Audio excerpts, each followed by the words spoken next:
अदिनिया रथयात्रा प्रसंग में गजपति महाराज दिव्य सिंह देवंकर बड़ बयान एवं रथयात्रा को नहीं हेउछि अपप्रचार। अदिनिया रथयात्रा एक भयंकर व्यतिक्रम।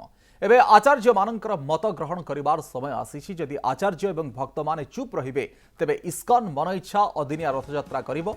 इस्कन ठारू समस्ते देखि अदिनिया रथयात्रा करुछंती। इस्कन एभली निष्पत्ति को आमे मानिबु नाही बोली कहिसंती गजपति महाराज।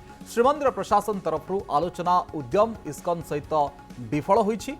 भारत बाहर अदिनिया रथयात्रा बंद करने को कहीं नहांती। आमर ओडिया भाई माने अदिनिया रथयात्रा रे अंशग्रहण करने सहित दक्षिणा देउछंती। आगको अदिनिया रथयात्रा एक परंपरा परिणत होइजिवो।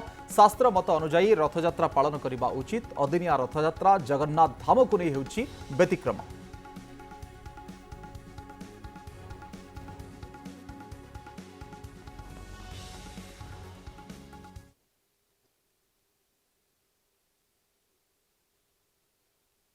वर्तमान समय रे ये अदिनिया रथयात्रा होची नंबर 1 अपप्रचार। इस्कन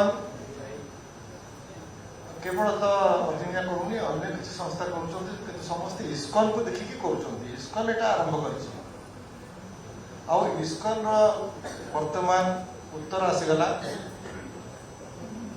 गत अक्टोबर मासरे समाने कहिदेले आमे मानिबु नाही।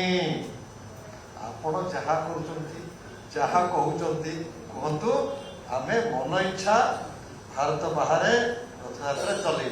भारत में करवा ना, भारत बाहर करवा। कारण भारत बाहर प्रोटेस्ट करने माने बंद करने को कहीं ना। बरं आमरी ओडिया भाई माने संगे योगदान कर डोनेशन दौरान रथयात्रा रे अंशग्रहण करजंती। जदि जिनसटा ठीक भाव में बुझाजिब ताहले आममानकर प्रतिक्रिया बा आममानकर कार्यकलाप भिन्न प्रकार रहिबो। वर्तमान समय रे ये